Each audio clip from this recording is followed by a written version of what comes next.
Okie doke. Okay, so today our speaker is Henry Leonard. Henry is here from BSC Group Incorporated. I had to write it on my hand because I would forget. The name of the company has changed a couple of times, but Henry has worked with us for many years.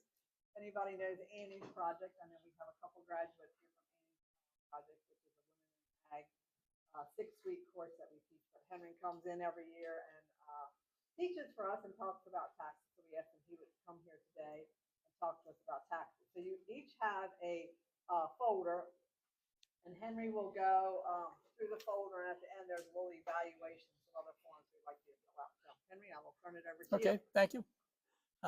I'm a CPA and a retired partner, aka now tax manager for BSC Group in Easton.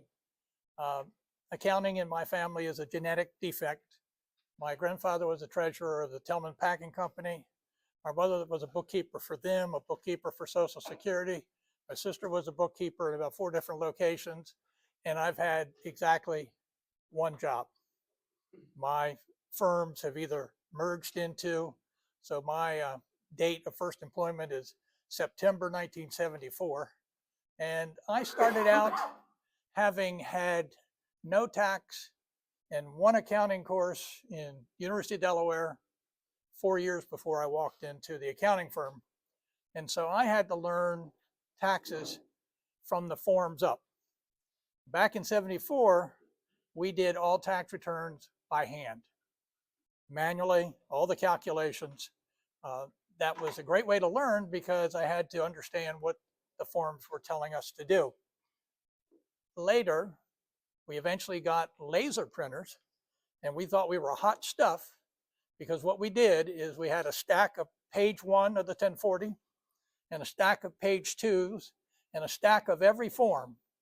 And when the computer did the print job, we printed all page 1s, printed all page 2s, all 3468s, all Schedule Fs, and then they were on a big table, and we had kids with roller skates look at the Social Security number on the top sheet. And if it matched, there'd be some forms that they weren't needing, they'd walk around.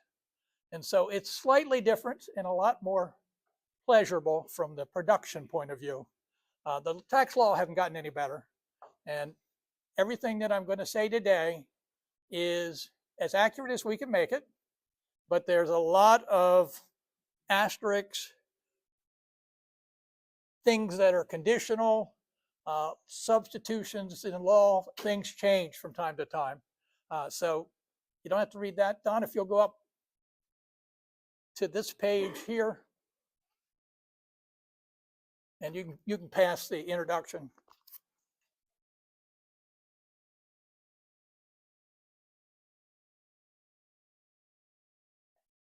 You can just make number 2 at the top. Yeah, just come down just a little bit. Yep, that's good enough for now. One of the things that we find that a lot of people don't realize is when we say you're in the 25% bracket, that is what your bracket or your tax rate is on your top income. And so I always tell my clients, think like layers of a cake. You have a 0% layer, a 10% layer, a 12% layer, a 15% layer, that kind of thing. And so what you have is as you go higher, it gets nastier.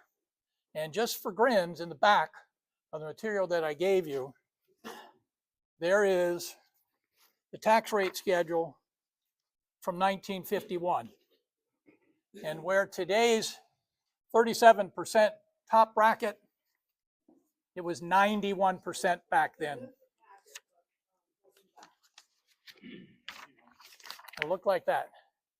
Now, I happen to have my father's 1951 tax return, and he made the grand sum with 3 kids, $2,451, and a piece of that he had to pay 22% on. These days, and you have a trifold that tells you what today's brackets are for 2023 and 2022. And that's just kind of useful. It has a secondary use, especially after you eat chicken. It's just the right thickness to get it out of your teeth. Okay? So keep that in the car.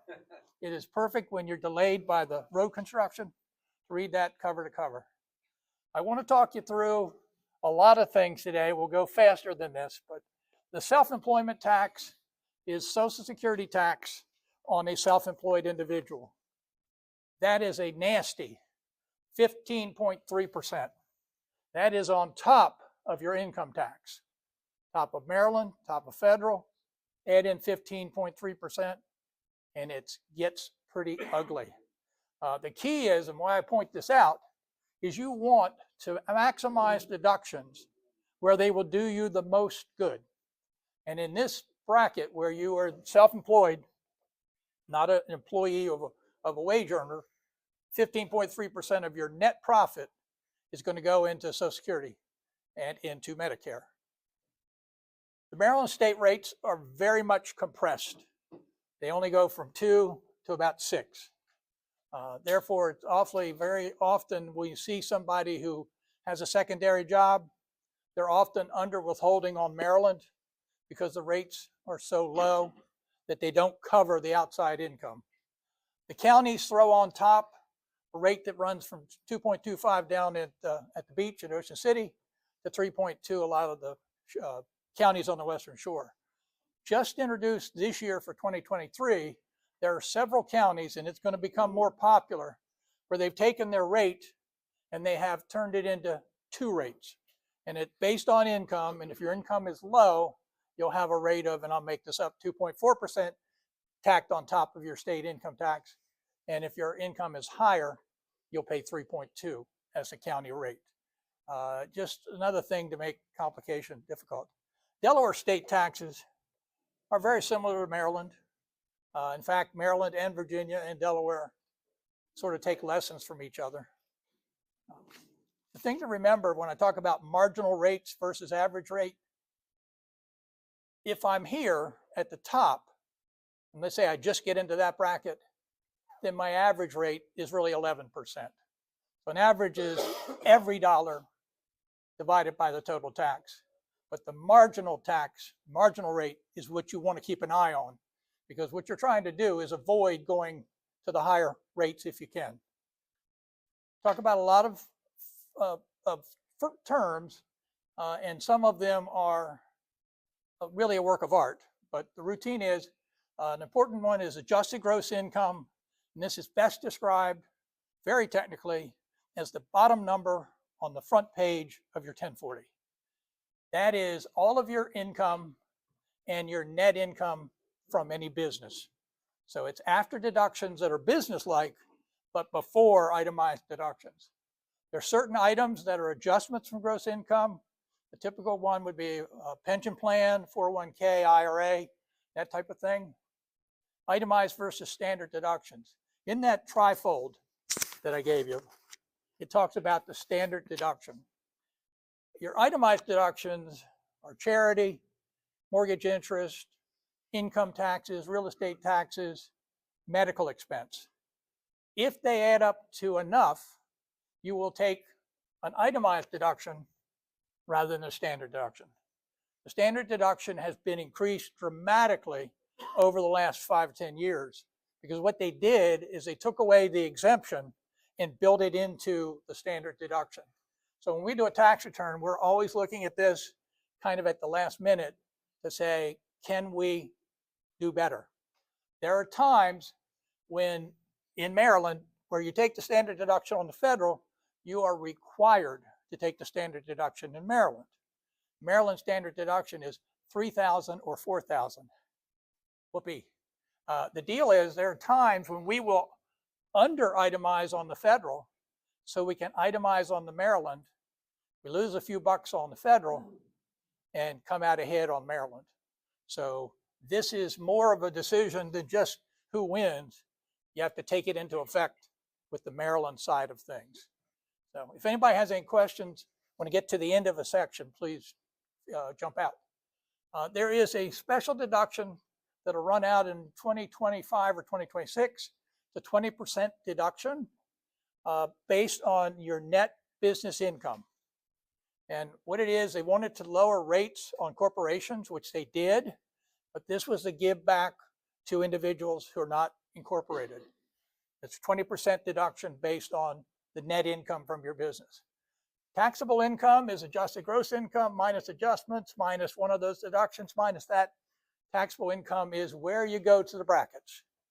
Taxable income is the key, and we're going to talk about that from farm averaging in a minute. Ordinary income, capital gains.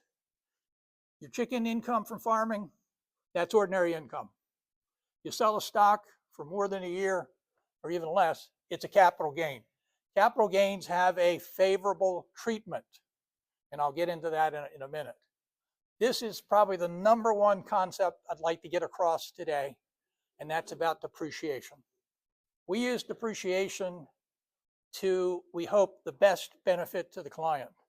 And there are times when we don't want to over depreciate, and there are times when we do. The key is that when we do depreciation schedules, we're doing a federal one, a Maryland one, an alternative minimum tax, and a book one. The book one is for the bank. The IRS has chosen, and you'll see them in a minute, certain tax lives for all assets.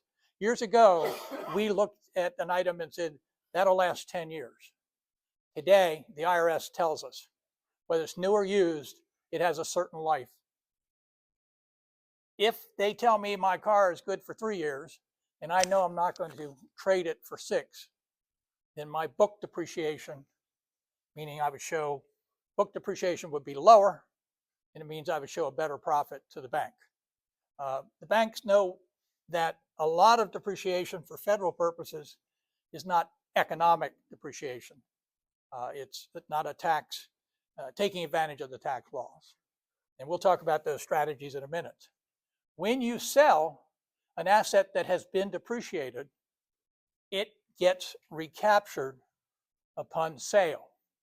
So if I buy an asset for $10,000, depreciated it by $8,000, it now has a book value of $2,000, the undepreciated portion. If I sell it for $6,000, I have a $4,000 gain, and all of it is subject to a special tax rate. And there's one important thing here, and I heard somebody say that they had sold their farm. When you sell a chicken house, because it is considered specialized agricultural equipment, and it has a 15-year life, the routine is if you took an installment sale, which is where you hold the mortgage on the property by the buyer, you pay tax on the sale and the gain on the chicken house immediately upon sale. It does not get spread out over the life of the loan, over the life of the mortgage. So that depreciation recapture, very, very important if you're ever thinking about selling property that includes a chicken house that you've depreciated. There's old regular day income tax, but there's about 9 different versions. And you'll see more about that in a second. Go over that again, the buyer thing. Yeah. So if the owner owns the property, you buy the farm from that person?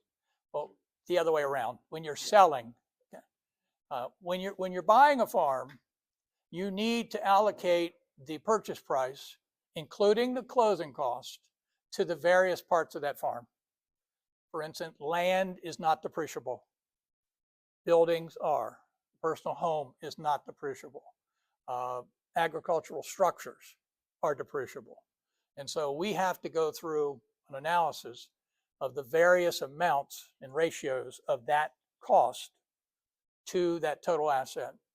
And we can depreciate certain parts of it at different rates. That help at all?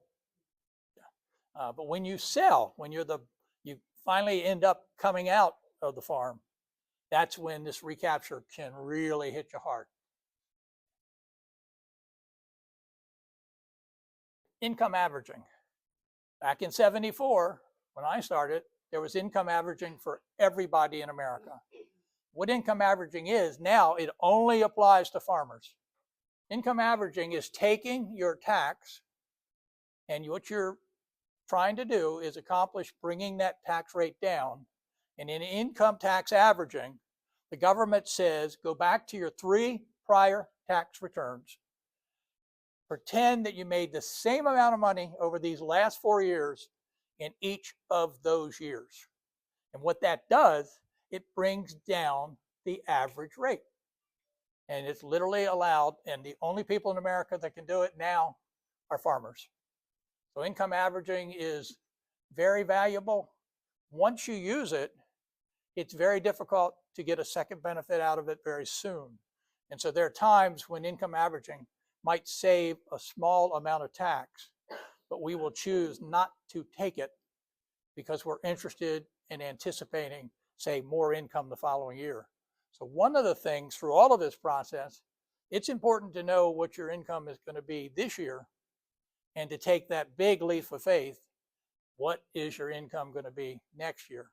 Clearly, say in December and through February 1st, when we're making these decisions on the farm, we're going to want you to think about what was your carryover? What did you have left in the silos? What's happened to fertilizer prices? What's happened to grain prices? And so we're interested not only in the year we just finished, but the year coming up, because those depreciation decisions are all a part of that. They all want to be thought about as well as we can do it. Tax credits versus tax deductions. A tax deduction saves you tax in the bracket that you're in. So if you're in the 22% bracket, it saves you 22 cents on the dollar. A tax credit saves you $1 for $1. Okay? Now some tax credits are 50% of something, but those 50% is $1 off your tax. And then there are refundable credits. A lot of credits bring your tax down to 0, and often they'll roll over or carry forward, but there are some that are actually turned into refunds. And so knowing the nature of the credit is key to the whole process. That 15.3% tax that I mentioned, it's called self-employment tax. That is your way of paying into Social Security and Medicare. And the way it works, there's a limit, it's in the little folder, but it's like $160,000 worth of income, of self-employment income, is subject to that 15.3%. And above that, it's 2.9% for Medicare. And Medicare runs on to infinity. There is an extra tax if you have high income and capital gain from selling a farm, would roll into net investment tax. Won't go into that in great detail. There's a second tax, which is currently fairly minimal. It's called the alternative minimum tax. Remember when I talked about the depreciation schedule and I said we had a second depreciation schedule called MIN? These are slower depreciation rates. They were created back when tax rates were 90%. By the way, Reagan brought them down to 70, and that brought in the alternative minimum tax. What they were doing is taking away all tax deductions of a real estate and state income tax nature and all accelerated depreciation so that you would pay tax on a second tier, and it's as close as we have to a flat tax because it's either 24% or 26%, but it's on a different taxable amount of income. It's the reason we use computers. This one is more important than, does anybody actually know what that really means? Congressional reconciliation. Understandable. They're in Congress, they're allowed twice in a session to pass a bill related to taxes with a 50% plus one vote. The normal votes take 2/3 or 60, okay? Congressional reconciliation legislation is what they do to move things through when we have a divided Congress. They haven't used any this year yet, but things like the Inflation Reduction Act, that was a reconciliation. So the scoop is when they don't think they can get it through Congress completely easily with a 60 vote, 60% or 50%, they'll fall down onto this 50% routine. So that reconciliation, that's when we're likely to see changes to everything that I'm talking about. In some years there are none, some years there's some. Worst of all, sometimes there's changes in February that affect the prior year. That one we love. I've given you, and it's thick, the Farmer's Almanac, the tax guide. I won't go through a lot of this, but I do want to talk about just what it means. If you don't have a business vehicle, or if you have one and you're not using, say, a farm pickup, you're allowed to reimburse your employees 65.5 cents a mile for their personal mileage. Now, if you're filling up their tank with gas, no. But if they're using their own gas in their own car, they can receive this from you tax-free. All they have to do is turn in a document to you that tells you how far they went, that it has a good business reason for existing. You can pay them that amount essentially tax-free. Excuse me. There is a different rate for medical and charity. A lot of people forget to keep track of that. I encourage farmers to have a mileage log, and we're going to talk about the 75% rule in a second. But in any vehicle that is also suitable for personal use. So if you have a dump truck, you don't have to keep a log. If you have a pickup truck, you're supposed to keep a log as to how much you have used it for business. And if you used it 28% of the time for personal, then your deductions related to it are only going to be 72%. So the routine is that log keeps track of the mileage, and that's going to be the kind of mileage that isn't in a special farm type vehicle like a grain truck. The depreciation limits, there is a code section called 179, and it's referred to as the expensing election. It's been around for a while, and it used to be the grand sum of $10,000. And when COVID came around, they decided to really up it. Simply put, in 2023, if you buy $1 million in equipment, you have the opportunity to write it off completely. It might not be the best thing to do, but that's your opportunity. If you buy more than 3 million, 2.8 million of equipment, this starts to ratchet down. So buying 3 or 4 chicken houses or building them, you can run into that total very quickly. So the scoop, if you're thinking about building 4, there might be a benefit to doing 2 in 1 year, 2 in another. Thank you. Okay. Sports utilities, you're talking about the sport utilities of car, truck. They have special rules with that. There is another type of expensing called bonus depreciation. And a year ago, it was in 2022, it was 100%. And you might say, well, what's the difference between that and 179? There's a big difference. In 2023, the bonus depreciation is only 80%. So it means the other 20% of an asset would be depreciated under regular rules. Maryland doesn't believe in either one of these. As far as 179 is concerned, Maryland does allow 25,000. Okay? The deal there is we have to keep track of the Maryland gain or loss on the sale of an asset, as well as the difference in Maryland depreciation. So you have a lot of things going on. And when we do depreciation schedules, we always produce the next year at the same time. Because we want to see, are we dropping off? Are all the assets so old that our depreciation is dropping from 100,000 to 10? Farmers have a special rule. Regular folks do not get to carry net operating losses back. If you have a farm loss and it wipes out your income, essentially creating a negative taxable income, that loss can be carried back. A couple of years ago, down here, during COVID, they allowed it to go back 5 years. Currently, you can only carry back 2 years. So that means if you have a farm loss and you made lots of income 2 years before, I can take that loss, go back as if I had had that loss 2 years ago, recalculate my tax, both federal and Maryland. There is an annual election to not do that. And you have to make the election, otherwise you're deemed to have to carry back. And why would you not want to take the loss? Let's pretend that 2 years ago, you had a big stock sale but you didn't have a lot of farm income. And so what you're going to do is waste a lot of that net operating loss. So in that situation, not only are we interested in what's coming next year, but what's happened in the last couple. And we want to look and use, again, that operating loss to our best advantage.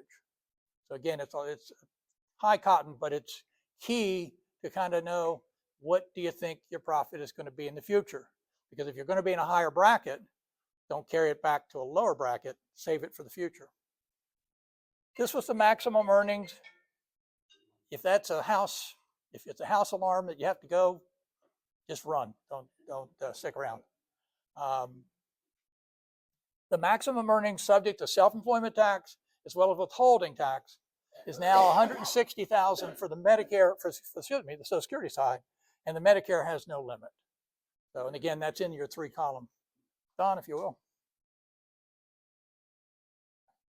All right, now, promise. We'll go through these way quicker. What I've done here is you have the publication 225. You'll notice that it is dated October of 2022. That is the latest version. That always means that it's going to be a step or two behind. Generally, it comes out in October, which sadly is only a month away. And the routine is there's a lot of tax legislation that occurs after October, very likely to happen. The first chapter is talking about the importance of keeping records. The number one important reason is so you can manage your farm. And that really takes precedent almost over everything else. Next, I'd say the bank, the creditors, the people that you owe money to, and then last, the IRS. The value of your records can really make or break a tax audit. There's no magic as to how they have to be kept.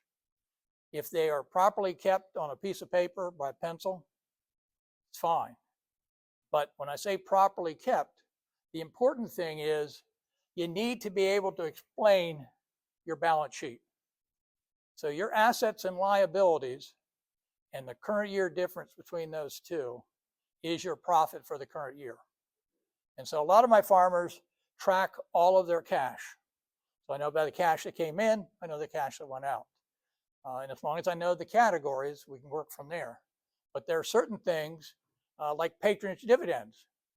They're not always taxable. Sometimes they're taxable, including a piece from past years. So things like patronage dividends, which the book explains, which the guide explains, talks about how these things can differ. So if your profit and loss can explain your balance sheet, your records are good. And if all you keep is a profit and loss, guess what? The IRS will do a balance sheet on you. Okay? And they will make every decision against you that they can, up to you to say no and prove them wrong.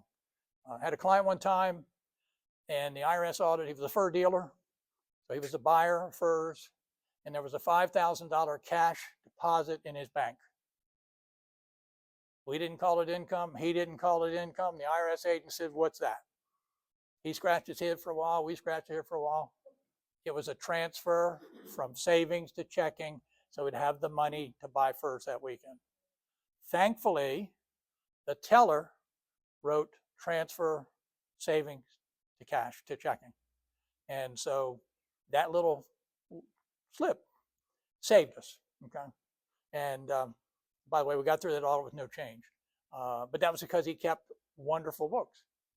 So the deal is you do need to keep all documents for a minimum of 3 years. And when I say all, that includes personal, because when you're audited, they want to know how you're living. So it's really a good idea to park the 3 Mercedes in the barn out of sight, unless he takes the tour. But the deal is they want to see what you're spending on a personal level. So you might say, well, gee, I bought that piece of jewelry. Does that matter? Jenny? When you say keep all records for 3 years, what are there certain things that we should keep forever? Yes, that's coming next. You add to that also receipts. Yeah. I Well, know you can scan and all that. but Yeah. Well, with Asia Cloud and everything else and online, is it still like arrested or something, a big violation if you don't Yeah. have Well, Jenny was talking about her father keeping his tax records in a lard can. And that's actually back in the old days when they were really 5 gallons. That was really a good deal, other than the fact you had to clean it out. But the routine is the mice couldn't get into it, water couldn't get into it. You don't want to be running in to get it out of a fire. But the deal is every record, even the I went to the movies, okay? Silly as it sounds, just keep it. You're going to throw it away, 4 years from now. But the routine is you buy that tractor, it's 3 years past the date that you sell or trade that tractor. You buy your farm, it's 3 years past the date that you buy the farm. So it could be 45 years. So if it's an asset that you need to prove what it costs or ownership, keep it forever. And so what I tell people to do is to treat this like it's 5 years, because math is easier. This is actually based on the filing date. So April 15th for most people, 3 years from that date, you can get away from it. The key is I would keep all check registers forever, because if you haven't been lucky enough to keep that record, it's probably in your check register. Profit and loss statements, I'd keep them. They're thin, they don't take up a lot of space. But again, that balance sheet proves that your P&L, your profit and loss, is correct. What if you're paying everything online, you don't have a check register? Then make sure you never lose that online connection. And I was telling them, we had a client whose entire bookkeeping system went down in tower number 2 in New York. And they had kept their computer backup in the desk drawer. They didn't lose any people, but we took about 7 months to reproduce all of their records because they lost the backup. And so if you're doing things online, make sure you've got a backup in some way, shape, or form, and to keep it at least 5 miles away from where your computer is. So we're backing up to QuickBooks. Mm-hmm. All right, I'm backing everything up to QuickBooks, but I'm buying a lot of items online with a debit card. Mm-hmm. Is that record sufficient? Or should I print out the receipt that I purchased it online? Print out receipts. I'm an IRS agent, and you've gone to Lowe's and you bought $1,800 worth of something. Now, is that your refrigerator for the kitchen? Half a refrigerator. Well, what if I notate in the register of the Yeah. QuickBooks that this was for? Yeah. In other words, if there's enough information on the debit card statement, you're fine. But 9 times out of 10, it's not. You take your knowledge. So I would print out, I know it's a lot of tree killers, but I would print that receipt out, and particularly if it's a capital asset. Okay. So why wouldn't you use credit cards versus Well, I'm going to talk about credit cards. I'll do it right now. Coming up are cash and accrual methods, okay? The cash method is what most farmers use. Simply put, it's income the year you get it. It's an expense the year you spend it, okay? Doesn't matter when the check clears. If I wrote on December 31st, that's a December expense.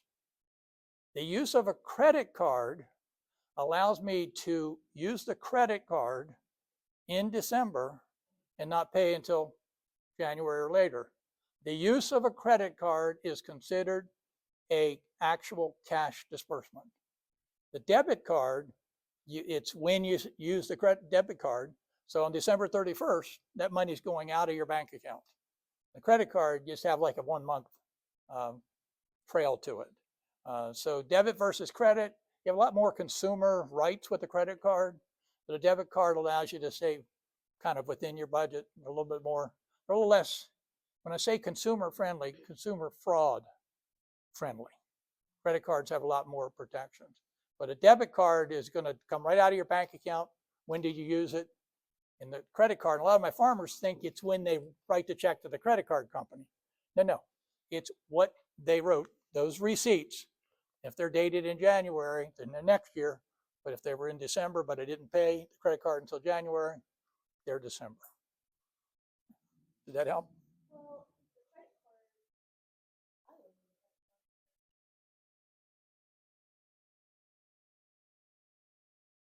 A credit card is considered essentially a formal bank loan. You are borrowing from the bank. Now you're going to pay them because you don't want to pay the 28% interest.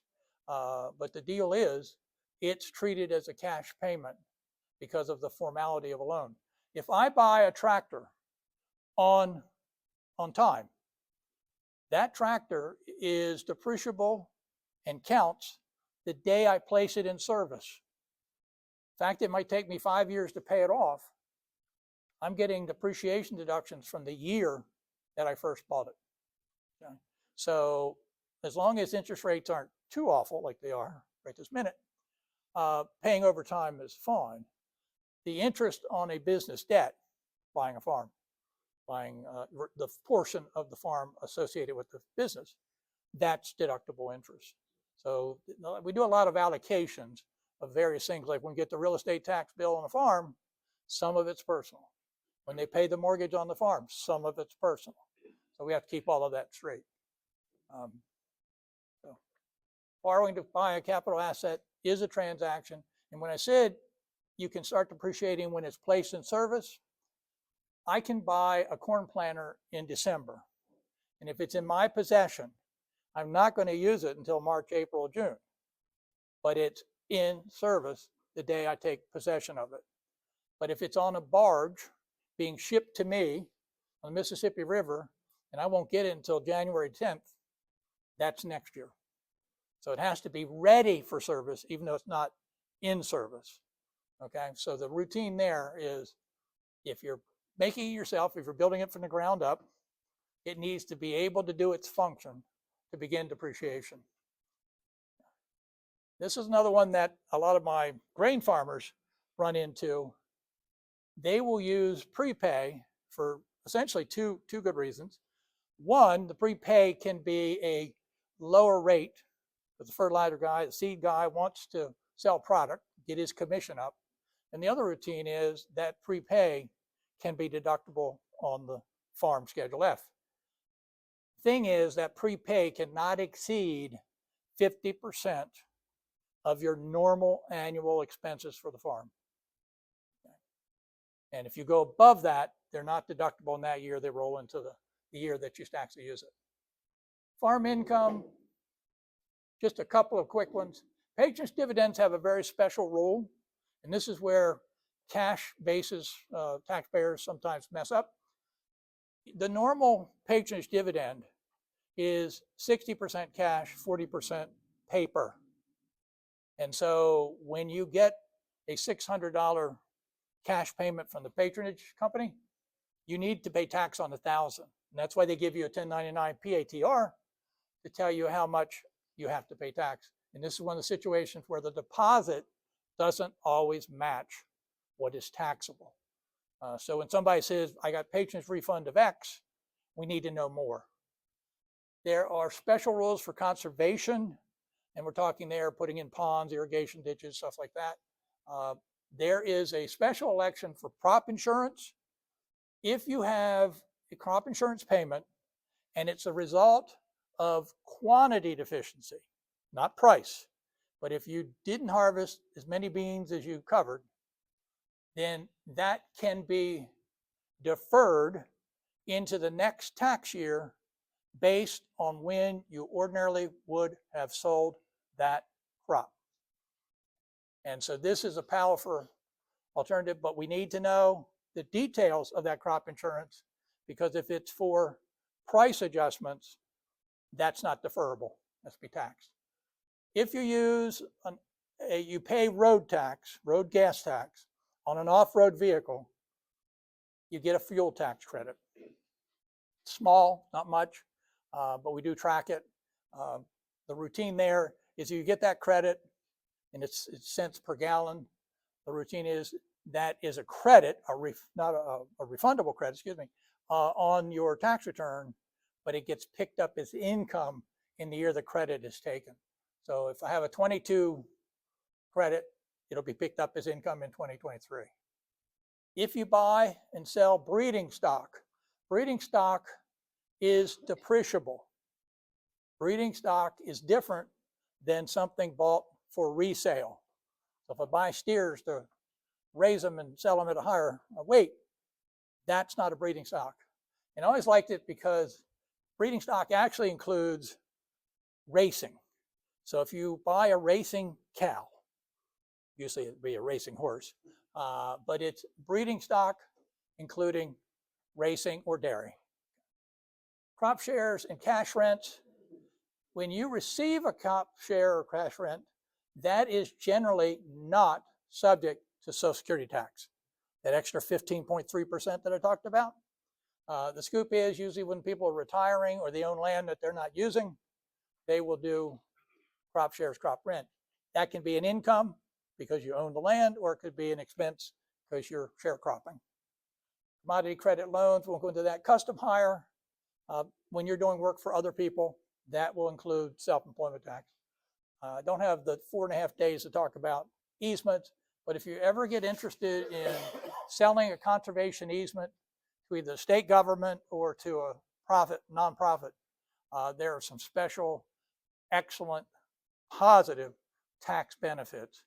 And the first thing I'll say is if I have $1 million farm and I get $800,000 to take it out of future development, that is a recovery of basis first.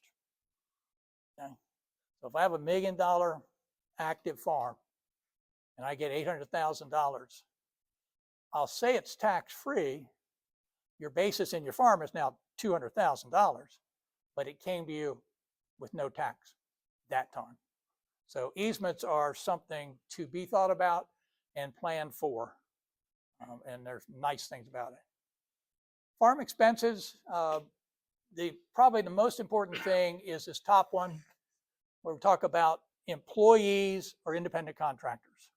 The IRS has a stand that they would like to make an employee out of every independent contractor. And the reason for it is employees and the employer have to pay payroll taxes. And an employee cannot deduct any of their expenses related to raising that income. But an independent contractor, even though they're subject to the self-employment tax, get to deduct their expenses. And the long and short of it, and this is talked about in the guide, it's a question of control. If I tell the person what to do, when to do it, how to do it, I train them, etc., they're using my equipment, they're an employee. But if you roll in with your tractor and do my farming, you're an independent contractor. Okay? And so it's a #1 item where the IRS really wants to call your person that you're paying an employee, and it's very, very expensive to be wrong. The difference between a repair and a capitalizable item. A repair is an expense. Capital item, excuse me, has to be depreciated. A repair is an expense for the current year. There is a special rule that allows an item that costs $2,500 or less to be treated as a small tool and fully expensable and not depreciable. Years ago, we had to track anything that was going to last more than a year. So if you bought a $20 shovel, in theory, we were supposed to depreciate that. Excuse me. The $2,500 rule, which replaced the $500 rule, which replaced the no dollar rule, the $2,500 is absolutely a godsend. And the way it works, if I buy 4 $800 ladders, my check is for $3,200. But each of those ladders is under $2,500, and I can deduct it. That's another reason I keep that receipt, because it was $3,200, that's over 25, but the details are 4 ladders, 800 each, expensable, no depreciation, no craziness. So that rule we actually appreciated. It was going to be $250 until we hauled the AICPA, Institute of Certification, Certified Public Accountant said, come on people, that's not enough. You cannot prepay interest or rent. So now I would define this, if your rent check, let's say your interest to the bank is due January 3rd, pay in December. But if it's due January 31st, February 7th, you can't pay it in December. You cannot deduct either of those. And I remember telling a farmer, that his $50,000 prepayment of rent wasn't deductible. He never did it again. Farming, personal use, real estate taxes, utilities, insurance, fuel, internet, vehicle, equipment. Technically, if you're audited, you really have to be able to defend that it's 100% or some other portion. The business use of a home, you have to have a regular and exclusive use area of your home in order to deduct it as a business expense. Key there is you cannot have personal use of that. So if you have if you have the office, but it's holding your Christmas, what do you call it? Yeah, decorations, you lose it. Okay? It has to be exclusively. So this is not something we push, but if you have the right connotation, the kitchen table does not qualify. Currently, there are two kinds of meals. Currently, they're 100% deductible because Congress wanted to encourage people to use restaurants during COVID, and they wanted to give it. So right now, meals are 100% deductible if it was from a restaurant, not takeout. If you are buying meals to keep your employees on the job, keep them in the field, 100% deductible. If it's a business meeting with your banker, it's 50% deductible. So in these cases, we always have to know the purpose of the meal. So if you do a meal, take the receipt, write on the back who was there and what the business purpose of the meeting was. If you're away from home overnight, you can deduct meals and lodging. But if you go to something and come back the same day, it's a personal meal, not deductible. There are forms that are required, and they're getting nastier and nastier about this. 1099 NEC, non-employee compensation. That's where you're paying for custom work, paying a unincorporated service provider. And the 1099 miscellaneous is actually for that. Everything else like rental, I'm paying rent expense to somebody, or I'm paying interest expense to them. The key there, they are due February 1st, and there's a big penalty for missing them. Sadly, new for 2023, and this is a real problem for small operators, if you have 10 or more of these, including W-2s, you have to file electronically. And it's wonderful that the IRS wants to put down the use of people as much as possible, but they're really making it hard on small operators. Does QuickBooks have that ability? Yes. Yes, they do. We don't know all the details about it, but QuickBooks will do it. The issue is what's their fee for doing it. The nice thing about QuickBooks and Quicken is there's a notation that you can say, hey, this is subject to year-end reporting, essentially saying this is a non-employee compensation item. And you print that at the end of the year. As long as you catch them when they happen, you'll get all of them all ready for you. I'm not going to go a great deal into conservation expenses except to say that they are of this type, and they cannot exceed 25% of your gross farm income. Irrigation wells are depreciable. A lot of people are aware of that pretty much. Basis of assets. The basis of an asset creates two things. It's the basis for when it's sold, and it's also possibly the basis for when you're depreciating it. The important thing here is if I inherit my farm from my father, it gets appraised at his date of death, and no matter what he paid for it in the 20s, the value when he died is my basis. And so we call it a step up or a step down. So if he had a stock that was worth $100,000 when he bought it, it went down to 80, and I inherit it when it's 80,000, my basis is 80,000. Gifted assets usually carry over the basis of the individual that gave it to you. So I won't go too much on there unless there are questions. Depreciation. Chicken houses are 10-year property. I think I said 15 before, 10. And that's because they're considered special equipment. This is interesting because years ago, this is not how it worked.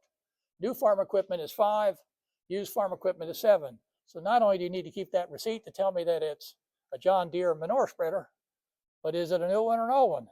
You can kind of tell by the price, but the deal is we're looking for enough detail to know what it is. Computers are 7 years, grain trucks are 5, irrigation wells are 15 years. And we don't have any choice. We can actually slow it down. There is an alternative life of more years, but you're stuck with it for that item for the rest of its life. So this is where we really look to whether we want to increase, decrease depreciation between now and the following year. Maryland does not always follow the federal. They don't disagree with the lives, but that bonus depreciation doesn't exist in Maryland, and the 179 is way less, 25,000 maximum. The publication of How to Depreciate Property is only 100+ pages long. And anytime you see the pages and you see the next one is page 52, you know it's a short subject. But if you see the next page is, next chapter is page 67, you know there's a lot of meat in there. So those chapters, the nice thing about this, they actually wrote it in plain English, as plain as they could make it. It's not law, but it's the next best thing. Gains or losses? Well, I do want to spend a little bit of time on this. How we doing? If anybody has to get up and hop, don't hesitate. There are capital assets. We'll think stocks for a minute just to make it easy.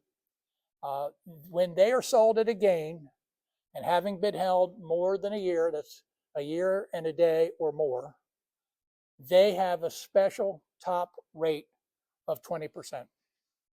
So you might be in the 35% tax bracket, but if you have that kind of a gain, you're only going to pay 20% on that. And it's a wild calculation. The computers do a fine job of it, but essentially you take that income out, what you're taxed before, what's 20% of that, add it to the other stuff, and that's your answer. But it's beneficial and can be very, very helpful. Short-term sales, something held a year or less, they are taxed at whatever your top bracket is. So they are taxed much more heavily. And if you have a long-term capital gain and you're only in a 10% bracket, your tax on the capital gain is 0. So again, it's why we use computers. Net capital losses. So if I have a bunch of stocks with losses, I add them all up, and it's an $8,000 loss. I get to use 3 in the current year, 5 carries over to the next year. The next year I get to use. If I have 6,000 in gain and 8,000 in losses, I use them all up, net 2,000. I get a deduction for that amount in the current year. So capital losses cannot exceed 3,000, and that's after netting. There is a section in your guide that talks about the sale of business assets. This is the sale of farm equipment, livestock, farmland, etc. That form is where it gets handled and where that recapture gets calculated. The key here is that there are different rules for racehorses that are under 2 years old, and cows and calves, the breeding stock, or racing, or sport. I didn't forget that. It's got a Bronco bull. The deal is they have to be held 2 years. And so if you're on the fence about selling something, be sure you look at the form 4797. And in a minute, I'll try and find that page for you. A little guide in there inside the schedule. And it tells you specifically about cattle and horses. Standing timber has its own set of rules. Ordinarily, we have to go through a process. The sale of timber, when you're not a professional timberer, is a capital gain. But the issue is, when I bought the farm, all those trees were this tall. And now I'm selling them, and they're that tall. And I have to allocate my land purchase to the value of trees of that nature in 1956. whatever year I bought the farm. And so the growth from there is what I'll pay tax on. So it takes a licensed forester, excuse me, to help you get the answer to that. Speculative hedging. If you are hedging to try to get a good price for your grain and protect the price, that's an ordinary deduction or transaction, income or expense-wise. But if you're just saying, I think beans are going up and I want to buy a call on it, that's speculative. That is not a farm activity. That is a capital gain or loss, subject to all the normal rules. Okay. Don, if you can go up just a little bit. Sorry. Kind of put 9 in there. The first item, as you can go, this was not true 5 years ago. The trade-in used to be a piece of the transaction going into the tax basis of the thing that you bought. And so if you had 5 tractors after trading them in from tractor 1, 2, 3, 4, 5, you ended up with 5 pieces of depreciation. The government said, let's stop this. If you trade in an item, it's considered a sale at whatever value you were given on the trade-in. So the thing to remember, that's a full disposition. 4 or 5 years ago, that was not true. And so if you do trade something in, again, we need that receipt to see what they took off your bill. And the way it'll work, I bought a $25,000 piece of equipment, had an $8,000 trade-in, spent $17,000, but I'll depreciate $25,000. And then I'll show the gain on the trade-in. The gain on equipment is whatever your top bracket is. The gain on the building has recapture because it's a depreciable building, and it's limited to 25% tax on that gain. Land use and farming, maximum 20%. And that obviously is a good routine. And that form gets you squared away for how to treat and calculate all those items. Don, if you want. Installment sales are where you sell something, hold a mortgage as collateral on the property, and collect payments over a term. It is an excellent way to drag out the gain so it doesn't hit you all in 1 year. But sometimes it's better to get the bite over. In other words, if we knew tax rates were going up next year, maybe we want to report that. In the year of sale, you have to make that choice. Either it's an installment sale where I'll report and pay all the tax now. The bad news on the chicken house, where I talked about it, is let's say I just sold my chicken house somehow without the land underneath of it. But I sold my chicken house and he owes me $100,000 for it because it's used, and I get $10,000 from him as a down payment, and he's going to give me $10,000 a year for the next 9 years. I have a $100,000 gain. I have a possible 25-30% tax. It's all due in the first year, and I've only got his $10,000. So if you're selling what I call a group of assets, definitely get professional opinions, because you really need to know how they're all going to be treated. The nice thing about an installment sale, when it works to your favor, is you could sell that these days and get 5, 6, 7% interest on your money instead of the 0.2% of the savings account. And so it can have some tax benefits. The key here, though, make sure the buyer that you have either ironclad collateral that they can't destroy in a short period of time, and that they're credit worthy. I actually had a person sell the same marina in St. Michael's 3 times. Okay. Worked out okay for him, but it was a pain. Casualties, thefts, condemnations. Congress has really messed this up. When you have a business casualty, general, let's say a piece of equipment is destroyed on the road, that's essentially a sale. Okay. If you replace it with identical equipment, it used to be that you could take that new equipment and pretend you didn't sell the old one, and you'd net the insurance proceeds and everything went with it. Well, these days, Congress has decided that you can't have a casualty or a theft unless it's during a national emergency. It has to be a national disaster, natural disaster. So if your house burns down from a summer thunderstorm, you're out of luck. You do not have a casualty loss.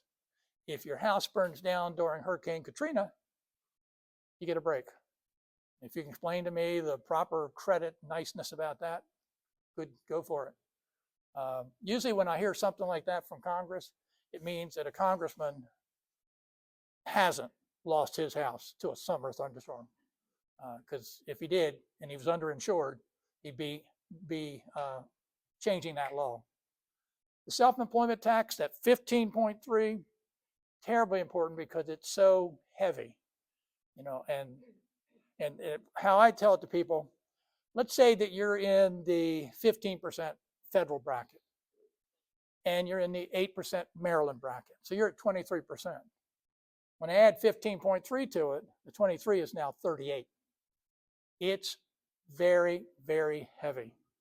And this is why we appreciate business deductions more than individual deductions. So thing here, we talk about self-employment tax planning. If I take a lot of depreciation in the current year and it turns my farm profit to a loss, I don't get any self-employment tax back. So self-employment tax hits at $400 and above of net income from the business. But if I have a $20,000 loss because I took a lot of depreciation, my self-employment tax is zero. And that's why we would tend to hold that depreciation down and save that $20,000 wasted loss into the next year when 15% of it will be a benefit to us. So that's a big part of the whole process. Conservation Reserve Program and those payments, I don't think a lot of people know this, but if you're on Social Security, so if you're old enough to be collecting Social Security, CRP collections as a farmer are not subject to self-employment tax. And I don't know, well, let's go through it. In theory, it's a rental payment, okay? That's what's going on. But if you're too young and not on Social Security, you get to pay the 15.3%. So now you know that the congressman that put that in was at least 65. Okay. That's how that works. Employment taxes, when I talked about, do you have an employee or do you have an independent contractor?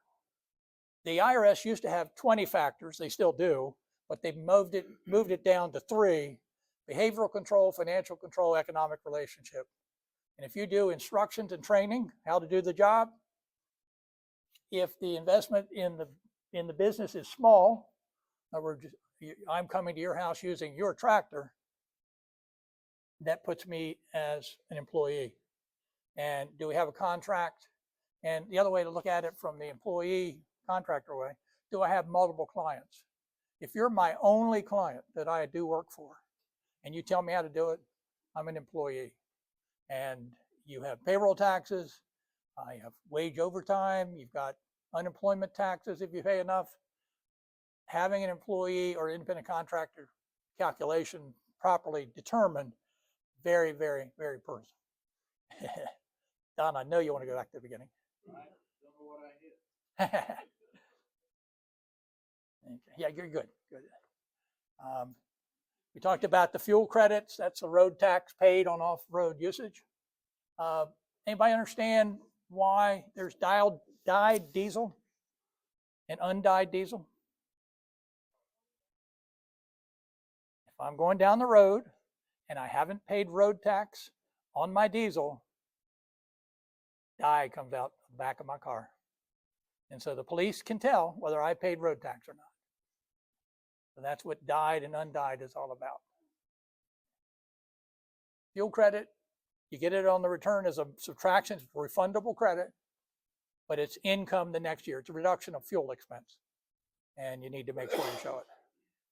Estimated taxes, farmers have a break, fishermen as well.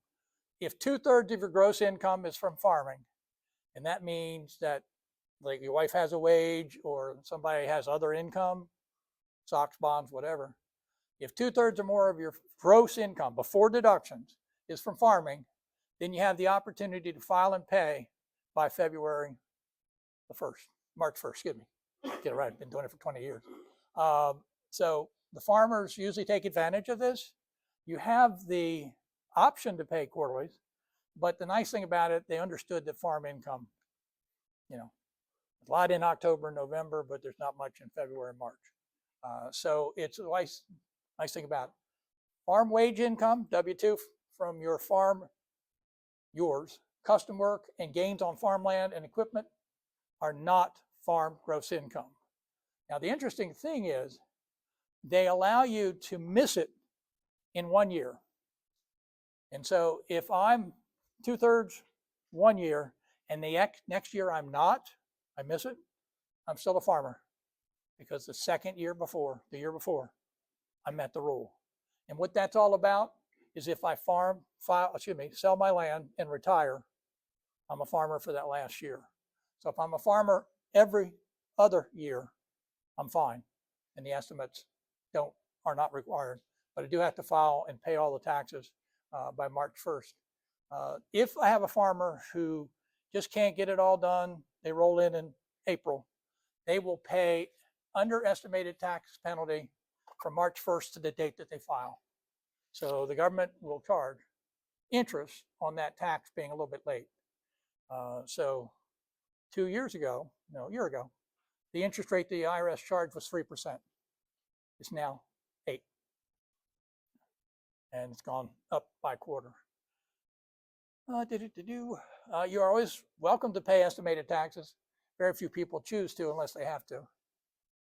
We're almost there, folks. The 16th chapter is a batch of IRS resources and everything that's there. Again, it's not necessarily law. I didn't bring the code, but my code book is like 5 years old. All these things are now internet instead of paper, but it's 4,900 pages long and the smallest print you'll ever see. So that's 5 years, 10 years old. So last thing I want to talk about, and you've got a resource in the material, and it's just before those 1951 tax rates. Maryland gives a conservation equipment deduction, and that little brochure describes what it is, what's available. And I was telling the folks, for some reason, a lot of the equipment dealers do not point it out that what they're selling you is no-till, low-till. Some of the GPS tracking stuff qualifies. If you're unsure, call the Department of Ag, and because they have to actually certify it. So if you have equipment that is due for this, you're going to get a deduction for depreciation and a second deduction for the full amount on the Maryland return. And that may be a waste, but it is a nice opportunity. The key is you have to attach the certification from the Ag Department that says that equipment qualifies. And you have to hold it for at least 2 years. And if you traded it in too early, you have to recapture it and a few other things. But it's a nice deduction. And for some reason, the equipment dealers are kind of slow on the uptake. Yeah. What questions do you have for Henry? My contact information is there. You think of something going home, shoot me an email. I'm hard to catch on the phone, but you're welcome to call. And Thanks, Henry. yeah. Before you go, a couple things. Oh, you have a question? If you're not a sole proprietor and you go to an LLC, how does that affect the 15%? Whether you're an LLC, a partner in a partnership, or self-employed, you are subject to self-employment tax. An LLC has the opportunity to choose the entity of choice. And what I mean by that is if I have 2 owners, and I need 2 for this example, if I and my wife form an LLC, that's a partnership. I could choose to be an 1120S sub S corporation, or I could choose to be a corporation. I cannot choose to be a Schedule F because I have 2 owners and it's an LLC. So the LLC does not affect the legal formation of the LLC does not answer the question. You've got to choose what you're going to be with the LLC, and that's going to choose the answer. So, so an LLC does have some legal protections. They're not as strong as a corporation. Corporations existed way before. And just to give another piece to this, with an 1120S, let's go back. On a partnership, myself and the farm and my partner earn $40,000. I'm going to pay tax on 20 and self-employment tax on 20, and so will he. If I had an 1120, there's no self-employment tax. I have to pay a wage, and I'll have wages that are going with Social Security and Medicare. But a lot of people choose 1120Ss to cut down on the amount of Social Security that they pay in. But the IRS is wise to it. And the best way to describe it is when the IRS found a whole bunch of lawyers in Florida who were having S corporations with no salaries for their time and paying no Social Security tax, they ruined it for all of us. And so the IRS said you have to pay a reasonable salary. And I have a client today that I got because the IRS felt he wasn't paying himself enough of a salary. And we went and got statistics. He also had 5 employees. So we won the case. But the routine is with an S corporation, you're not going to pay self-employment tax, but you have to pay a reasonable salary. And with a partnership partners never get a W-2. They're not allowed to be wage people.